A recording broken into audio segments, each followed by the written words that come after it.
DNA జ్యోతిష్యానికి సాధారణ జ్యోతిష్యానికి తేడా ఏమిటంటే వేల సంవత్సరాల నుండి సాధారణ జ్యోతిష్యం ద్వారా ఒక జాతక చక్రం చూసి భూత భవిష్యత్ వర్తమాన కాలాలలో ఎప్పుడు ఎలా ఏమి జరుగుతుందని చెబుతూ ఒకవేళ అవి గాని అనుకూలంగా జరగకపోతే ఎలాగైనా ప్రకృతికి విరుద్ధంగా వాటిని మార్చేయాలని, అది కుదరకపోయినా పరిహారాల నెపంతో చేసే పద్ధతిది.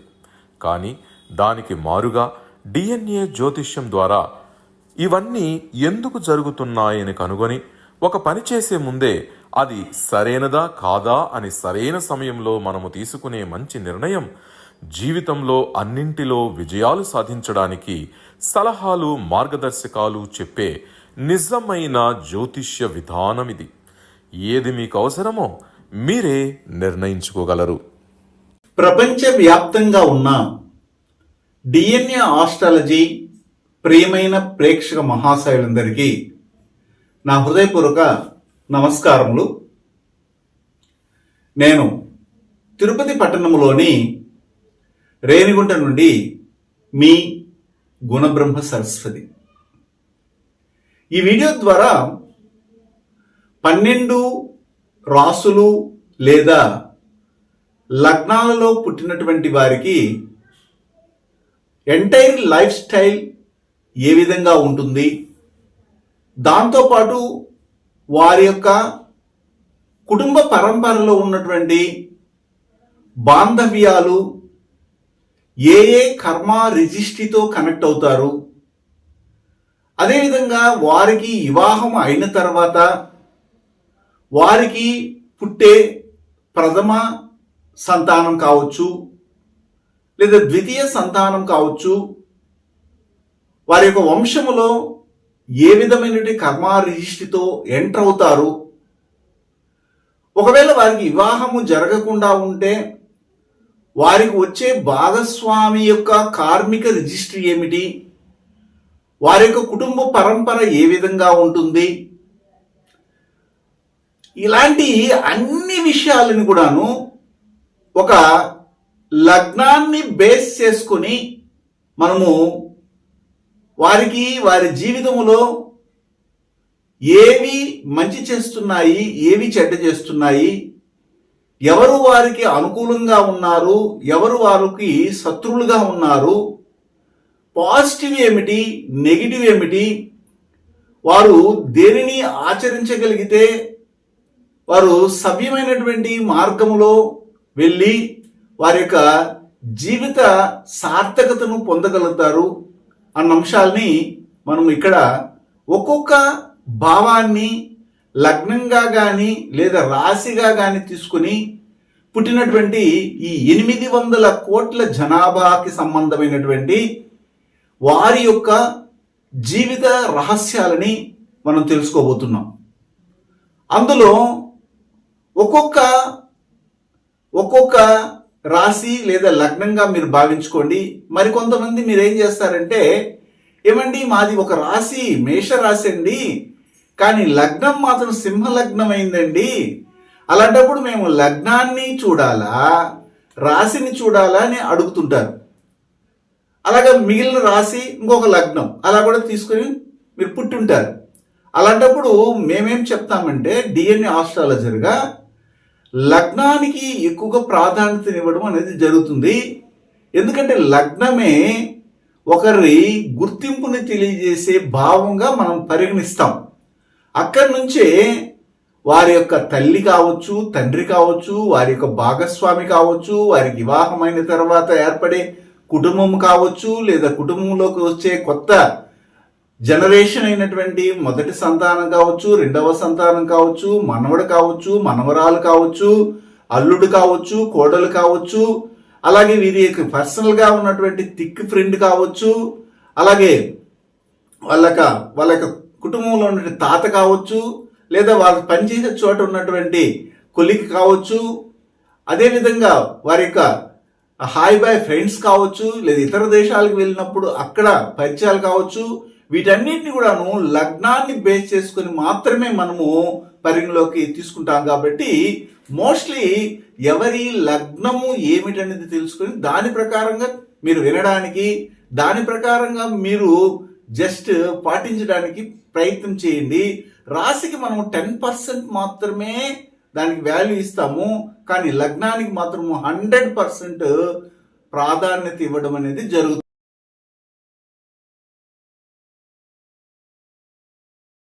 గురువు గారి నుండి డిఎన్ఏ ఆస్ట్రాలజీ ప్రకారంగా మీ జాతక పరిశీలన చేయించుకుని సలహాలు మార్గదర్శకాలను పొందాలంటే మా త్రిశక్తి డిఎన్ఏ ఆస్ట్రాలజీ యూట్యూబ్ ఛానల్లో మరిన్ని వీడియోలు చూసి ఒక అవగాహనకు వచ్చాక మీకు ఉపయోగపడుతుందనిపిస్తేనే ఫోన్ ద్వారా కానీ లేదా డైరెక్ట్గా కానీ అపాయింట్మెంట్ కొరకు సంప్రదించగలరు.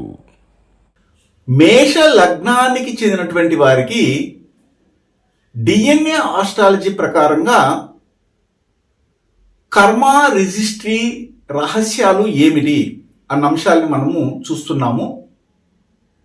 ఈ 12 భావాలలో మేషము అనే భావము కాలపురుషునికి మొదటిది. అయితే మేషము అనే భావానికి అధిపతి ఎవరంటే కుజుడు అవ్వడం జరుగుతుంది. అదేవిధంగా కుజుడు వృశ్చికానికి కూడాను అధిపతి. అయితే ఈ రెండిట్లో కూడాను కుజుడు ఏ భావానికి ఎక్కువ ప్రాధాన్యత ఇవ్వడం జరుగుతుందంటే మేషానికి ఇవ్వడం జరుగుతుంది. కారణం ఏమిటంటే ఆ భావంలోనే కుజుడు మూల త్రికోణ ఇల్లుగా చేసుకొని ఉండడం జరుగుతుంది.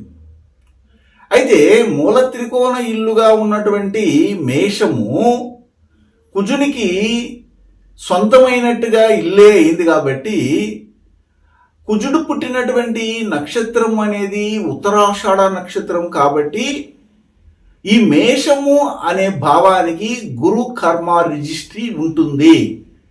కారణం ఏమిటంటే కుజుడు ఉత్తరాషాఢ నక్షత్రంలో పుట్టడము, హస్త, మృగశిర, ఉత్తరాషాఢ ఈ 3 నక్షత్రాలు కూడాను గురువు యొక్క కర్మ రిజిస్ట్రీ కలిగిన నక్షత్రాలు కాబట్టి కుజుడు పుట్టిన నక్షత్రము ఉత్తరాషాఢ కనుక కుజుడు మూల త్రికోణ ఇల్లుగా చేసుకుని ఉన్నటువంటి ఇల్లు మేషము కాబట్టి మేషానికి గురు కర్మ రిజిస్ట్రీ మరియు కన్యా శాపం అనేది ఉంటుంది.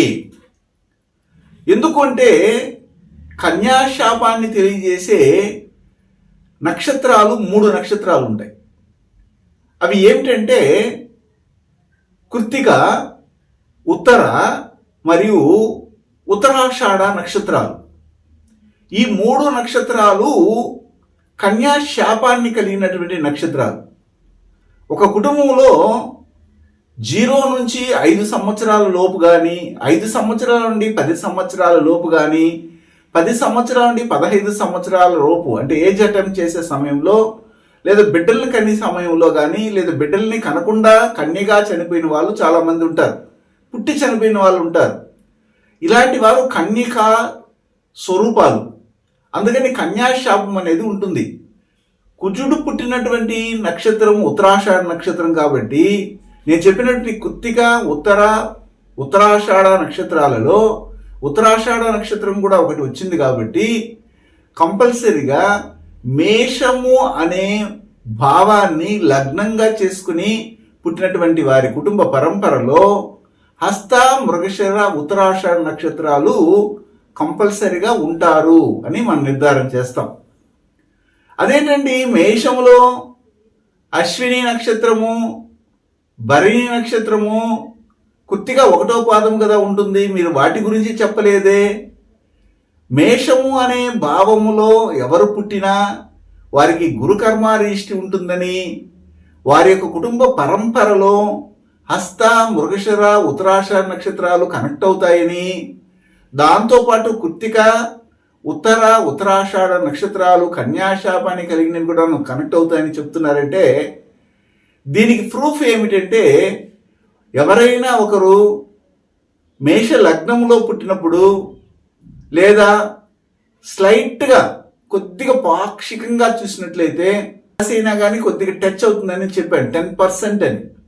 చూడండి, వారి కుటుంబంలో ఖచ్చితంగా టీచింగ్ ఫీల్డ్లో ఉన్నవాళ్ళు, బ్యాంకులో పనిచేసిన వాళ్ళు, డిఫెన్స్లో పనిచేసే వాళ్ళు, సచివాలయము, అదేవిధంగా మ్యానుఫ్యాక్చరింగ్ చేసేవాళ్ళు, పువ్వులు అమ్మేవాళ్ళు, సెంట్ అమ్మేవాళ్ళు, పండితులుగా ఉన్నవాళ్ళు, మోస్ట్లీ ఈ యొక్క పూజా సామాగ్రిని అమ్మేవాళ్ళు, సాఫ్ట్వేర్లుగా ఉన్నటువంటి వాళ్ళు, సివిల్ సంబంధమైనటువంటి అడ్మినిస్ట్రేషన్లో ఉండేవాళ్ళు, మరియు ఎలక్ట్రికల్ సంబంధమైనటువంటి వృత్తుల్లో ఉన్నవాళ్ళు, సివిల్ ఇంజనీరింగ్, మెకానికల్ ఇంజనీరింగ్ ఉన్నవాళ్ళు, పోలీస్ డిపార్ట్మెంట్, మిలిటరీ, ఆర్మీలో ఉన్నటువంటి వాళ్ళు, మెడిసిన్లో కనెక్ట్ అయినటువంటి వాళ్ళంతా ఉంటారు.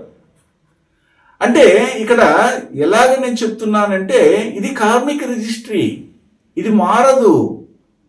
కాబట్టి మీరు కూడా చెక్ చేసుకోవచ్చు. అయితే మీ కుటుంబ పరంపరలో చూడండి, మీ కుటుంబంలో నేను చెప్పినటువంటి హస్త, మృగశిర, ఉత్తరాషాఢ నక్షత్రాలు ఉంటారు. అదేవిధంగా ఈ యొక్క కుటుంబ పరంపరలో నుండి మనము చూసినట్లయితే వీరికి పుట్టేవారు కూడాను నేను చెప్పినటువంటి ప్రథమ సంతానము హస్త, మృగశిర, ఉత్తరాషాఢ నక్షత్రాల్లో పుట్టినటువంటి వాళ్ళు ఉంటారు. మీరు వెంటనే ఏం చేస్తారంటే రాశిపడి నక్షత్రాన్ని మాత్రమే బేస్ చేసుకొని చూస్తారు. అది కాదు ఇంపార్టెంట్, లగ్న పాయింట్ పడి నక్షత్రము, లగ్నాధిపతి పడి నక్షత్రం కూడా చూడాలి. అదేవిధంగా వీరి యొక్క కుటుంబ పరంపరలో ఈ మేష లగ్నానికి చెందినటువంటి తండ్రికి నాన్న, తాత, ఈ తాత కుటుంబ పరంపరలు కూడా చూడండి. అక్కడ కూడా హస్త, మృగశిర, ఉత్తరాషాఢ నక్షత్రాల వారు కనెక్ట్ అవ్వడం అనేది ఉంటుంది. అదే సమయంలో వీరికి మేనమామ, చిన్న మేనమామ అంటారు. తల్లికి తమ్ముడు, తల్లికి చెల్లి, పిన్నమ్మ, వీళ్ళ కుటుంబంలో చూడండి భరణి, మక, జ్యేష్ఠ, ఉత్తరాభద్ర, ధనిష్ట, స్వాతి, పునరుషు నక్షత్రాలలో రాశి గాని, లగ్నం గాని, లగ్నాధిపతిగా ఉన్నటువంటి వారు ఖచ్చితంగా పుట్టుంటారు. అప్పుడు మాత్రమే వీరి మేష లగ్నము అని నిర్ధారణ చేస్తాం. అంటే ఒక కార్మిక రిజిస్ట్రీని మనం ఈ విధంగా డిసైడ్ చేస్తాం. అంటే మీరు పుట్టారండి మేష లగ్నంలో, మేష లగ్నంలో పుట్టినప్పుడు మీకు పుట్టబోయే ప్రథమ సంతానము ఏ కర్మకి రిజిస్ట్రీని ఎక్కువగా కనబడుతుంది అని చెప్తున్నాం. ఒకవేళ మీరు మేషంలో అశ్విని నక్షత్రంలో పుట్టినారు అనుకుంటే అప్పుడు మీకు పుట్టే ప్రథమ సంతానం భరణి, మక, జ్యేష్ఠ, ఉత్తరాభద్ర నక్షత్రాలతో కనెక్ట్ అవ్వడం జరుగుతూ ఉంది. ఒకవేళ మీరు భరణి, మక, జ్యేష్ఠ, ఉత్తరాభద్ర నక్షత్రాలలో ఏదో ఒక నక్షత్రంలో, అంటే ఉదాహరణకి భరణి నక్షత్రంలోనే పుట్టితే అప్పుడు మీకు కనెక్ట్ అయ్యే ప్రథమ సంతానము ముఖ్యంగా ఈ యొక్క కృత్తిక, పుబ్బ, మూల, రేవతి నక్షత్రాల వారితో కనెక్ట్ అవుతాం. ఒకవేళ మీరు కృత్తికా నక్షత్రము 1వ పాదంలో మేషలగ్నంలో పుడితే మీకు పుట్టే ప్రథమ సంతానం ఉత్తర నక్షత్రంతో కనెక్ట్ అవుతాను. ఉత్తర, రోహిణి, పూర్వాషాఢ నక్షత్రం వారితో కనెక్ట్ అవుతాను. ఇది కార్మిక రిజిస్ట్రీ. కానీ టోటల్గా మీకు పుట్టే ప్రథమ సంతానమే గురుకర్మ రిజిస్ట్రీ కలిగి ఉంటుంది. కాబట్టి వారి కుటుంబ పరంపరలో టీచింగ్ ఉండడం, ఇంతకుముందు నేను చెప్పినటువంటి వృత్తులన్నీ కూడాను ఉంటాయి. అదే కుటుంబ పరంలో హార్ట్ అటాక్తో చనిపోయిన వాళ్ళు, బిడ్డలు పుట్టి చనిపోయిన వాళ్ళు, ప్రసవేదంతో బాధపడే వాళ్ళు, అబార్షన్ అయిపోయిన వాళ్ళు, పోస్టెడ్ అబార్షన్ ఉన్నటువంటి వాళ్ళు ఉంటారు. మేషలగ్నంలో పుట్టినటువంటి వారికి వారి యొక్క తల్లి ముఖ్యంగా మనం చూసినట్లయితే నిలకడ లేనటువంటి మానసిక స్థితిని కలిగినటువంటి ఆమెగా ఉంటుంది. ఆ తల్లి ద్వారానే వీరికి అదృష్ట ఆదాయాలు కలగడానికి అవకాశం ఉంటుంది.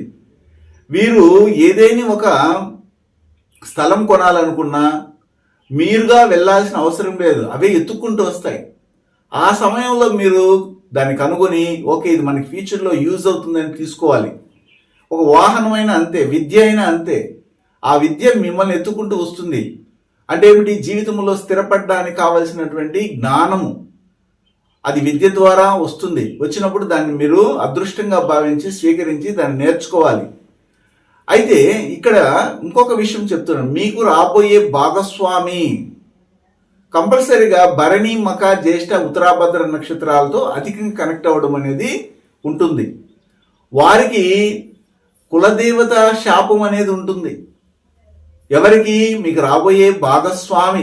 ఒక అబ్బాయికి అమ్మాయి, అమ్మాయికి అబ్బాయి. అయితే ఎలాగ ఉంటుందంటే ఇప్పుడు నేను చెప్పిన అశ్విని, మఖ, మూలా నక్షత్రాలతోనూ భరణి, మఖ, జ్యేష్ఠ, ఉత్తరాభద్ర నక్షత్రాల వారితో కనెక్ట్ అవుతుంది. అయితే మేష లగ్నానికి చెందినటువంటి వారు పూర్వజన్మలో చేసినటువంటి పాపాలని మళ్ళీ మళ్ళీ చేయమని ప్రేరణ చేస్తుంది.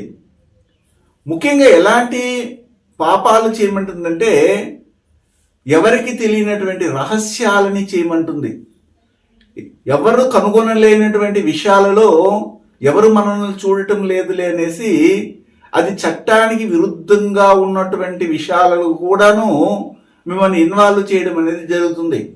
ఈ మేషలగ్నానికి చెందినటువంటి తండ్రి పరంపరలో మనం గమనించినట్లయితే పుష్యమి, విశాఖ, శతభిష నక్షత్రాలు కనెక్ట్ అవ్వడం అనేది ఉంటుంది. అదే కుటుంబంలో కెమికల్స్, ఎలక్ట్రికల్స్, ఎలక్ట్రానిక్స్ సంబంధమైంది, ఆటోమొబైల్, మెకానికల్ సంబంధమైన ట్రాన్స్పోర్ట్, డ్రైవింగ్, ట్రావెల్ ఇలాంటివన్నీ కూడా కనెక్ట్ అవుతాయి. అదేవిధంగా మీకు ఒకవేళ వివాహం తర్వాత వచ్చే బంధావ్యాలలో వచ్చే మీ యొక్క భాగస్వామి యొక్క కనిష్ట సహోదరులు కూడాను ఈ క్యాడర్లోకి రావడానికి అవకాశం ఉంటుంది. ఎలాగా? పుష్యమి, విశాఖ మరియు శతభిష నక్షత్రాల్లో కనెక్ట్ అవ్వడము. ఇలాగా వారి కుటుంబంలో cancer, breathing problem, wheezing problem, asthma, TB, current shock కొట్టడము, ఇలాంటి వాటితో ఇబ్బంది పడడము, జంతువుల చేత విషము చేత ప్రయోగించబడము, వైరస్ సంబంధమైన వ్యాధులతో ఇబ్బంది పడడము, ఇతర దేశాల్లో ఉండడము, ఇవన్నీ కూడా కనెక్ట్ అవుతాయి. ఈ యొక్క మేష లగ్నములో పుట్టినటువంటి వారికి మెయిన్గా వారి యొక్క కర్మ, మామూలుగా ఏ లగ్నంలో పుట్టినటువంటి వారికైనా కూడాను 2 స్థానాలు ఇంపార్టెంట్. అవి ఏమిటంటే ముఖ్యంగా కర్మభూమి అంటారు. కర్మభూమి మరియు జన్మభూమి అని. జన్మభూమి అంటే మనం ఎక్కడైతే పుడతామో దానిని జన్మభూమి అంటే మనం ఎక్కడెళ్ళైతే పని చేస్తుంటామో జీవనోపాధి కొరకు దాన్ని కర్మభూమి అంటాం. ఒకరు మన ఇండియాలో పుట్టొచ్చు, ఇండియాలో ఏదో ఒక రాష్ట్రంలో పుట్టొచ్చు, లేదా ఒక జిల్లాలో పుట్టొచ్చు, అది జన్మభూమి. ఆ జన్మభూమిలో పుట్టి వీరు పని చేయడానికి ఇతర దేశాలకి వెళ్ళొచ్చు, అమెరికాకి వెళ్ళొచ్చు, రష్యాకి వెళ్ళొచ్చు, చైనాకి వెళ్ళొచ్చు, ఫ్రాన్స్కి వెళ్ళొచ్చు, ఇటలీకి వెళ్ళొచ్చు, ఏ కంట్రీకైనా వెళ్ళొచ్చు. అక్కడ వీరు ఎందుకు వెళ్తున్నారు? పని చేయడానికి వెళ్తున్నారు. దానిని కర్మభూమి అంటారు. ఆ విధంగా వీరికి డిఫాల్ట్గానే ఈ మేష లగ్నానికి చెందినటువంటి వారికి కర్మభూమి చాలా హార్డ్గా ఉంటుంది. ఎలా ఉంటుందంటే వెరీ హార్డ్ వర్క్ చేయగలగాలి. హార్డ్ వర్క్ చేసేవారుగానే ఉంటారు వీళ్ళు, వర్కహాలిక్గా చేస్తుంటారు. కానీ ఎవరి ద్వారా వీరు ఇబ్బంది పడుతుంటారంటే వీరి కుటుంబంలో వీళ్ళు పెళ్ళైన తర్వాత వారికి వచ్చే అత్తకు సంబంధమైనటువంటి కుటుంబ పరంపర వీరిని డ్రైన్ అప్ చేస్తుంది, కంప్లీట్గా పిప్పి చేస్తుంది, పీల్చి పిప్పి చేస్తుంది. ఎంత కష్టపడి పని చేసినా కానీ ఏమి చేతగానాడండి. పక్కింటోడు చూడండి ఎంత కష్టపడి బాగా లక్షలు సంపాదిస్తున్నాడు, ఇతను ముక్కి 3 రూపాయలు సంపాదిస్తాడు, దానికి 6 రూపాయలు ఖర్చు ఉంది అని చెప్తుంటారు. అది ఎవరైతే చెప్తుంటారంటే మీకు రాబోయే అత్త కుటుంబం నుండి మీకు టార్చర్ అనేది ఉంటుంది. ఇప్పుడు ఒక జాతకాన్ని మనం చూసినట్లయితే ఎవరి ద్వారా టార్చర్ ఉంది, ఎవరి ద్వారా గొడవలు జరుగుతాయి, ఎవరి ద్వారా అదృష్టం వస్తుంది, ఎవరి ద్వారా మనం కోర్టుకు వెళ్తాము, ఎవరి ద్వారా సుఖపడతాము, ఎవరి ద్వారా మనకి సలహాలు వస్తాయి, ఎవరి ద్వారా మనకు ఒక మంచి స్థితికి వెళ్ళడానికి సహాయపడతారనేది ఉంటాయి. అలాంటప్పుడు ఇవన్నిటిని మనము ఒక లగ్నాన్ని బేస్ చేసుకుని రహస్యాలన్నీ ముందుగానే తెలుసుకుని పెట్టుకుంటే రాబోయే కాలంలో ఇలాంటి సందర్భం మనకు వచ్చినప్పుడు మనం ఏ విధంగా జాగ్రత్త పడాలనేది ఉంటుంది. కాబట్టి మనం ఇలాంటి కర్మ రిజిస్ట్రీని బేస్ చేసుకొని ఈ విషయాలన్నీ మేము ముందుకు తీసుకొస్తున్నాం. అదేవిధంగా మీకు వచ్చే లాభాలు, మీకు వచ్చే సర్ప్లై గెయిన్స్, మీకు ఉన్నటువంటి ఒక గ్రూప్, ఒక ఆర్గనైజేషన్, వీళ్ళందరూ కూడా ఎలా ఉంటారు? మీ చిన్నాన్న కుటుంబము, మీ యొక్క ముందు పుట్టినటువంటి అక్క కానీ, జ్యేష్ఠ సహోదరులు, అన్న కానీ, కజిన్స్లో బ్రదర్స్ కానీ, అంటే ఎల్డర్ బ్రదర్స్ కానీ, కృత్తిక, పుబ్బ, మూల, రేవతి, ఈ 4 నక్షత్రాల కనెక్టివిటీతోనే ఉంటారు. వాళ్ళ కుటుంబంలో చూడండి, కావాలంటే ఇప్పుడు మీరున్నారండి, మీకంటే ముందు ఎవరైనా పుట్టుంటారు అనుకుందాం, అన్న లేదా అక్క అనేది పుట్టుంటే వారు దేంతో కనెక్ట్ అవుతారంటే కృత్తిక, పుబ్బ, మూల, రేవతి నక్షత్రాల్లో ఏదైనా ఒక రాశి పడిన నక్షత్రం కానీ, లగ్న పాయింట్ పడిన నక్షత్రం కానీ, లగ్నాధిపతి పడిన నక్షత్రం కానీ, లగ్నారు అంటే ఈ కృత్తిక, పుబ్బ, మూల, రేవతి నక్షత్రాల్లో ఏదైనా ఒకటి కనెక్ట్ అయిపోతుంది. అదేవిధంగా చిన్నాన్న ఉన్నారనుకోండి, మీకు చిన్నాన్న కుటుంబం కంపల్సరీగా అలాగే ఉంటుంది. ఒకవేళ మీకు వివాహం అయింది, మీకు బిడ్డలు పుట్టారు, మీ బిడ్డలకి ప్రథమ వివాహం చేయవలసి వచ్చింది, మీకు ఇంటికి అల్లుడు వస్తున్నాడు, మీ ఇంటికి కోడలు వస్తుంది, వారి జాతకాలు ముందర పెట్టుకొని చూడండి. ఇక్కడ నుంచి మీరు తప్పించుకోలేరు. ఎందుకంటే karma never forget address, where your hide. ఎక్కడ దాంకునున్న బూమరాన్ లాగా వచ్చి కొడేస్తుంది, అది నేరుగా వచ్చి తగులుతుంది. కాబట్టి మీరు పుట్టినటువంటి మేష లగ్నానికి సంబంధించినటువంటి వారు కాబట్టి మీకు వచ్చే ఈ బాంధవ్యాలన్నీ కూడాను కృత్తిక, పుబ్బ, మూల, రేవతి నక్షత్రాల్లో కనెక్ట్ అవ్వడము, సాఫ్ట్వేర్లుగా ఉండడము, సివిల్ ఇంజనీరింగ్, మెకానికల్ ఇంజనీరింగ్ చదువుకున్న వాళ్ళు, రెవెన్యూ డిపార్ట్మెంట్లో ఉన్నవారు, రియల్ ఎస్టేట్, కన్స్ట్రక్షన్ ఫీల్డ్లో ఉన్నవాళ్ళు, వివాహ సంబంధాల్లో కొద్దిగా పొరపచ్చులు ఉన్నవాళ్ళు, వివాదాస్పద జీవితాన్ని పొందేవాళ్ళు, కోర్టులు తగాదాల్లో వైపు తిరిగే వాళ్ళు, పోలీస్ డిపార్ట్మెంట్, మిలిటరీ, ఆర్మీ ఇలాంటి వాటిలో డిఫెన్స్ లో పనిచేసే వాళ్ళు, లాయర్లుగా ఉన్నటువంటి వాళ్ళు, ఈ కుటుంబ పరంపర మీకు కనెక్ట్ అవుతుంది. వారు ఒకవేళ మీకు పుట్టబోతున్నారు అంటే మీకు కూతురికి వచ్చే అల్లుడు ద్వారా కలిగే సంతానమైనా కానీ అలాంటి కంటిన్యూటీ అనేది ఉంటుంది అని చెప్తున్నాను. అదేవిధంగా మేష లగ్నానికి సంబంధించినటువంటి వాళ్ళు ఎక్కువగా మోస్ట్లీగా వీళ్ళకి అమ్మకు నాన్న, నాన్నకు అమ్మ పరంపరలో కానీ చూసినట్లయితే మెడిసిన్ చేసినటువంటి వాళ్ళు ఉంటారు, నాటు వైద్యులైనా ఉంటారు, ఒక ఊరికి పెద్దగా ఉంటారు, ఒక పెద్ద ఇండస్ట్రీ పెట్టుంటారు, ఒక మేనేజింగ్ డైరెక్టర్గా ఉంటారు, ఒక పొలిటీషియన్గా ఉంటారు, ఒక చిన్న సచివాలయంలో సర్పంచ్గా కానీ లేకపోతే ఒక వార్డు మెంబర్గా ఉంటారు, ఒక పెద్ద ఊరికి 4-5 ఊర్లు కలిపి ఒక ఊరుగా అంటే ఒక పెద్ద వ్యక్తిగా వ్యవహరించడం కూడా జరుగుతుంది. అదేవిధంగా వారి కుటుంబంలో తండ్రి వృత్తిని అలాగే కొనసాగిస్తున్నటువంటి వాళ్ళు కూడా ఉంటారు. అంటే అదే కుటుంబంలో చూడండి అశ్విని, ఆశ్లేష, అనురాధ, పూర్వభద్ర నక్షత్రాలు కనెక్ట్ అవడము, వాళ్ళ కుటుంబంలో కంటికి సంబంధమైనది కానీ మైగ్రేన్ సంబంధమైన వ్యాధులు ఇలాంటివి రావడము, హార్ట్ అటాక్ ప్రాబ్లమ్స్ రావడము, తర్వాత వచ్చి లివర్ సంబంధమైన సమస్యలు రావడం, బ్రెయిన్ క్లాట్స్ ఫామ్ అవడము, ఇవన్నీ కూడా జరిగి ఉంటాయి. అంటే ఇవన్నీ మనము ఎందుకు చెప్తున్నామంటే మీరు ముందుగానే ఇలాంటి సమస్యలు వచ్చినప్పుడు prevention is better than cure అన్నట్టుగా మనం కొన్నిటిని ఆపగలం. అంటే మన చేతిలో 2 విషయాలు ఉంటాయి. ఒకటి అదేమిటంటే మనం చేయగలిగిందంటే మనం చేయగలము, మనం చేయని దాన్ని మీరు ఎంత ప్రయత్నం చేసినా జరగదు. ప్రకృతి నుండి వచ్చే ఇబ్బందుల్ని, ఆటంకాలని, తాకడల్ని మీరు ఎట్టి పరిస్థితుల్లో గాను తప్పించుకొని వెళ్ళలేరు. కానీ మీకు మీరుగా ఏర్పాటు చేసుకునే వాటిలో నుండి మనం తీసుకునే జాగ్రత్తలను బట్టి తప్పించుకోవచ్చు. ఉదాహరణకి మేష లగ్నంలో ఒకరు పుట్టారు, అందులో ఒకవేళ అశ్విని నక్షత్రంలో పుట్టారు అనుకోండి, అప్పుడు అశ్విని నక్షత్రంలో 1వ పాదంలో లేదా 3వ పాదంలో పుట్టినప్పుడు అబ్బాయి గాను, 2, 4 పాదాల్లో పుట్టినప్పుడు అమ్మాయి గాను మనం నిర్ధారణ చేస్తాం, టైం కరెక్షన్ చేస్తాం, బర్త్ టైం కరెక్షన్ చేస్తాం. అప్పుడు వీరికి ఎవరు వారి జీవితంలో మంచి చేయడానికి వస్తారు, ఎవరు చెడ్డ చేయడానికి వస్తారు అనేది మనం తీసుకున్నప్పుడు వీరికి కృత్తిక, ఉత్తరాషాఢ నక్షత్రాల్లో పుట్టినటువంటి వారే వీళ్ళు చుట్టూ ఉంటారు. వారి వల్లనే వీరికి మంచి ఉంటుంది, వారి వల్లనే వీరికి చెడ్డ ఉంటుంది.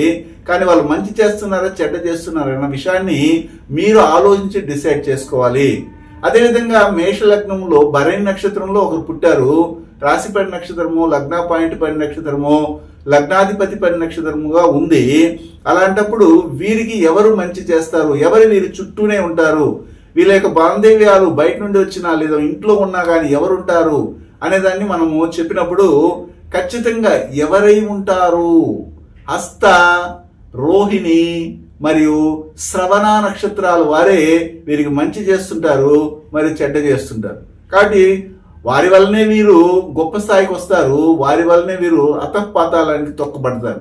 ఒకవేళ మీరు కృత్తిక నక్షత్రం 1వ పాదంలో పుట్టారు, లేదా కృత్తిక నక్షత్రం 2వ పాదంలో కానీ 3వ పాదం 4వ పాదంలో పుట్టారు, అది వృషభ లగ్నం అయి కూడా ఉండని కృత్తిక కనెక్ట్ అవుతుంది. కాబట్టి మీకు రాబోయే భాగస్వామి కావచ్చు, మీకు బాంధవ్యాలను ఏర్పాటు చేయడానికి వస్తున్నట్టు రక్త సంబంధాలు కావచ్చు, లేదా మీ చుట్టుపక్కల ఉన్నటువంటి వారు కావచ్చు, వారిలో మీకు మంచి చేసేవారు ఎవరై ఉంటారు మరియు మీకు చెడ్డ చేసేవారు ఎవరై ఉంటారు.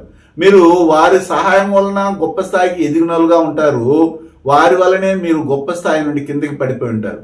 అలాంటి వారు ఎవరై ఉంటారంటే మృగశిర, చిత్త, ధనిష్ట నక్షత్రాల్లో పుట్టినటువంటి వారే మీకు గొప్ప స్థాయికి రావడానికి వారు సహాయపడి ఉంటారు. అదేవిధంగా వారే మిమ్మల్ని కిందేసి తాట తీసుంటారు, మిమ్మల్ని పతనానికి దారి తీయడానికి కారణమై కూడా ఉంటారు.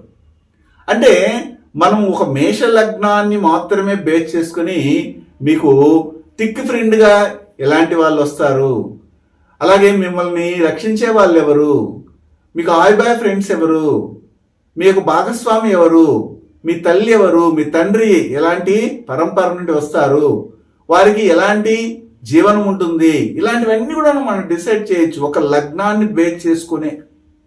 ఒకవేళ మీరు పుట్టిన నక్షత్రమే తెలిస్తే అప్పుడు నక్షత్రం నుండి నక్షత్రాన్ని కనెక్ట్ చేస్తాం. అదేవిధంగా మీ కుటుంబ పరంపరలో మీరు పుట్టే సమయానికి ఆల్రెడీ డిజైన్ అయిపోయి ఉంటుంది. ఆ డిజైన్ అయిన దాన్ని మనం తెలుసుకొని కానీ ఈ విధంగా పాజిటివ్ ఉంది, పాజిటివ్ వైపు వెళ్దామంటే మంచి జీవితం వస్తుంది, లేదా అందులో నెగిటివ్ కూడా ఉంటుంది, ఆ నెగిటివ్ని ఇగ్నోర్ చేసి దాన్ని నల్లిఫై చేసుకుంటూ దాన్ని తగ్గించుకుంటూ లేదా దాని వైపే ప్రయాణం చేయకుండా కానీ ఉన్నా కానీ మనకి పాజిటివ్ని మాత్రమే ట్యాకిల్ చేయగలిగితే మన జీవితం అంతా కూడా సస్యశ్యామలంగా సుభిక్షంగా ఉంటుంది అనేదాన్ని ఈ మేష లగ్నాన్ని మాత్రమే మనం బేస్ చేసుకుని చెప్పడం జరిగింది. అంటే ఈ మేష లగ్నాన్ని బేస్ చేసుకుని మనం తెలుసుకున్న అంశాలు ఏంటంటే పలానా వాళ్ళు పలానా విధంగా మనకి సహాయం చేస్తారు, పలానా వాళ్ళు ఇలాగా మీకు ప్రథమ సంతానంగా పుడతారు, అలాంటప్పుడు వాళ్ళకి ఎలాంటి శాపం ఉంటుంది, అలాంటప్పుడు వారికి మనం ముందుగానే ఏం చేయాలి, ఇలాంటి విషయాలన్నింటినీ మనం మన వంతు జాగ్రత్తగా తీసుకుని ముందుకెళ్ళడానికి ఉపయోగపడుతుంది. ఇదంతా తలరాతండి, విధండి, దీన్ని ఎవరు మార్చలేరు కదండి. అంటే మన జీవితాలని అసలు ఎవ్వరూ మార్చలేరు.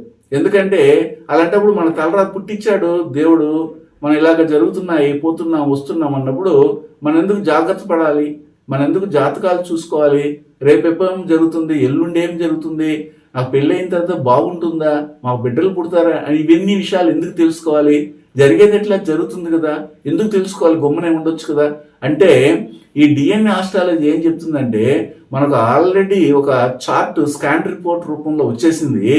దాంట్లో పాజిటివ్ ఏంటి, నెగిటివ్ ఏంటి, ఫలానా వారితో మనం ఎలా ఉండాలి, మనకు పుట్టబోయే బిడ్డలు ఇలాంటి కార్మిక రిజిస్టర్తో పుట్టబోతున్నారు, దానికి మనం ముందుగానే ఏ విధంగా ప్లాన్ చేసుకోవాలి. అంటే ఇప్పుడు ఉదాహరణకి మీరు ఏదో ఒక వృత్తిలో ఉన్నారు, కానీ మీకు పుట్టబోయే బిడ్డ డాక్టర్ అయ్యే అవకాశం ఉన్నటువంటి బిడ్డ పుట్టబోతాడని మీకు ముందుగానే తెలిసిపోతా ఉంది అనుకుందాం. అలాంటప్పుడు మన బిడ్డని ఈ డాక్టర్ చదివించాలి, లేదా పోలీస్ చదివించాలి, లేదా లాయర్ చదివించాలి, సాఫ్ట్వేర్గా చేయించాలి, టీచింగ్లో పంపించాలి, ఒక జ్యోతిష్యుడిగా రాణించాలి, లేదా ఒక పొలిటీషియన్గా రాణించాలి, లేదా నా వృత్తినే కొనసాగించాలంటే మీ జాతకంలోనే ఉంటుంది. కానీ అది కనుగొనడానికి మీకు తెలియదు కదా. ఆ విషయాల్ని చెప్పడానికి, వాటిని డీకోడ్ చేయడానికి మేమున్నాం డిఎన్ఏ ఆస్ట్రాలజర్గా అని తెలియజేయడానికే ఇన్ని విషయాల్ని మీ ముందుకి చెప్పడం అనేది జరిగింది. కొంతమంది అంటుంటారు మీరు మొత్తం సీక్రెట్లన్నీ చెప్పేస్తుంటే ఎట్లండి, సీక్రెట్లు ఏమీ లేవు. మీరు తెలుసుకోగలిగితే అవన్నీ కూడా మాకు ఇంకా పాజిటివ్ అవుతుంది. ఎందుకంటే మేము పుట్టినటువంటి బుధకర్మ రిజిస్ట్రీని నల్లిఫై చేయడానికి మేము చెప్తున్నాం. పూర్వజన్మలో చేసుకునే బుధకర్మ వలన, పాపం వలన ఇప్పుడు బుధకర్మతో జ్యోతిష్యులుగా పుట్టాం. ఆ జ్యోతిష్యం ఎత్తుకున్నప్పుడు దానికి బుధకర్మ ఉంటుంది కాబట్టి ఆ బుధకర్మ ఋషిని నల్లిఫై చేయాలంటే మొట్టమొదటిగా చెప్పవలసింది ఏంటంటే ఏ జ్యోతిష్యుడైనా కానీ తనకు తెలిసినటువంటి సమస్త విషయములని ప్రజల్లోకి పోస్టులేసి అతికించాలి. ఏ దానికి సంబంధించింది, జ్ఞానానికి సంబంధమైన విషయాల్ని. అందుకని మేము దాచుకోము, మీరు కూడా తెలుసుకోండి, మీరు కూడా 10 మందికి చెప్పండి. అప్పుడు మీకు బుధకర్మ అనేది రాదు. ఒకవేళ జ్యోతిష్యుల్ని తిట్టడము, జ్యోతిష్యుల్ని తూలనాడము, కామెంట్ రూపంలో కొన్ని విషయాల్ని అసభ్యకరంగా సంస్కారహీనంగా చెప్పడం వలన మా దగ్గర నుండి బుధకర్మ రిజిస్ట్రీ వాళ్ళకి చేరిపోతుంది. ఎప్పుడైతే అంటే ఏమిటి, మీరు మీ నాలికతో మా పాదాల్లో ఉన్నటువంటి మురికిని తుడుస్తున్నారు. ఎవరు? ఎప్పుడైతే మమ్మల్ని మీరు ఈ బుధకర్మ కలిగినటువంటి జ్యోతిష్యుల్ని ఎప్పుడైతే కామెంట్స్ రూపంలో తిడుతూ ఉంటారో వారు ఏం చేస్తారు, వారి కుటుంబంలో సరదాగా వచ్చేస్తుంది స్కిన్ డిసీజ్, విమర్శలు ఎక్కువైపోతుంటాయి, పక్షవాతం వస్తుంది, నరాల సంబంధమైన వ్యాధులతో బాధపడతారు. అదేవిధంగా బ్రెయిన్లో క్లాట్స్ ఫామ్ అయిపోతాయి, ఇంటర్ క్యాస్ట్ మ్యారేజ్ జరిగిపోతుంది, ఎవరితోనే లేచిపోతారు. ఇవన్నీ కూడాను ఈ బుధ కర్మ రిజిస్ట్రీతో ఎవరైతే ఉన్నారో వారిని మీరు తిట్టడం వలన వీరి నుండి మీరు శుభ్రం చేయబడతారు. వీరేమో హ్యాపీగా ఉంటారు. మేము ఈ బుధ కర్మ రిజిస్ట్రీని తొలగించుకోవడానికి చేసే ప్రయత్నమే సమస్త రహస్యాలన్నింటినీ కూడా జ్యోతిష్యపరంగా ఈ వీడియోల ద్వారా తెలియజేయడం. అందులో మంచి ఉంటుందో చెడ్డ ఉంటుందో, అది మీకు ఉపయోగపడుతుందో ఉపయోగపడదో అది మీరు విన్న తర్వాత తెలుస్తుంది. కానీ అలా విన్న తర్వాత కూడా సంబంధమే లేదు, నేనెవరో మీరెవరో తెలియదు, కానీ మీరు కామెంట్లో పనికి మాలినటువంటి కామెంట్స్ పెడతారు. దానివలన ఈ బుధ కర్మ సంబంధమైనటువంటి సమస్త నెగిటివ్స్ అంతా మీ కుటుంబంలో చేరి మీ పిల్లల్ని, మీ బిడ్డల్ని, తర్వాత వచ్చి మీ యొక్క కుటుంబ సభ్యులందరినీ బాధిస్తూ కూర్చుంటుంది. అయ్యో నేను ఎవరిని ఏమనలేదే అని అనుకుంటారు, కానీ అనేసుంటారు. ఆ జ్యోతిష్యుని యొక్క బుధ కర్మ రిజిస్ట్రీ మీకు వచ్చి చేరిపోతుంది. ఇలాగా చాలా విషయాలు ఉన్నాయి. అంటే కర్మ అనేది ఏ విధంగా ట్రాన్స్ఫర్ అవుతుందని తెలియజేయడానికి ఒక ఉదాహరణ చెప్పిన. అలాగే గురుకర్మ సంబంధమైనటువంటి వారిని తిట్టడం వల్ల, లేదా శుక్రకర్మ రిజిస్ట్రీ ఉన్నటువంటి తిట్టడం వల్ల ఒక్కొక్క కర్మ రిజిస్ట్రీ వారి నుండి అది మెల్లమెల్లగా ట్రాన్స్ఫర్ అయ్యి ఎవరైతే వాళ్ళని దూషిస్తారో వాళ్ళకి వచ్చి చేరిపోతుంటుంది. అంటే కర్మ రాకుండా ఉండాలంటే ఏం చేయాలి? సైలెంట్గా మీ పని మీరు చేసుకుంటూ వెళ్ళాలి. మీ తెచ్చుకున్నటువంటి కార్మిక రిజిస్ట్రీని తొలగించుకోవడానికి కావలసినటువంటి నివారణలు అంటే ఏమిటి? ఆ చెట్టుకి నీళ్లు పోయడం, ఈ చెట్టుకి నీళ్లు పోయడం, ఆ పుట్ట తిరగడం కాదు. మీలో మార్పు రాగలిగేదే నివారణ, మీ మనసులో మార్పు రాగలిగేదే నివారణ. అది కానీ మీరు చేయగలిగితే ఉత్తమ స్థితి అనేది రావడానికి అవకాశం ఉంటుంది. శుభం.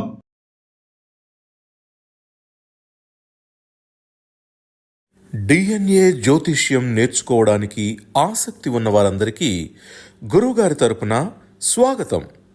దైవజ్ఞ శ్రీ గుణబ్రహ్మ సరస్వతి గారి నుండి ఆన్లైన్ ఆడియో క్లాసుల ద్వారా అద్భుతమైన ఈ వంశపారంపర్య జ్యోతిష్యంను బేసిక్స్ నుండి అడ్వాన్స్ వరకు నేర్చుకోవాలంటే మీరు ఒక్కసారిగా ఫీజు చెల్లించేస్తే మిమ్మల్ని డిఎన్ఏ వాట్సాప్ గ్రూప్లో యాడ్ చేసినప్పటి నుండి మీ జీవితకాలం డిఎన్ఏ జ్యోతిష్యానికి సంబంధించిన క్రొత్త అప్డేట్స్ని ఆ వాట్సాప్ గ్రూప్లో నిరంతరం పొందవచ్చు.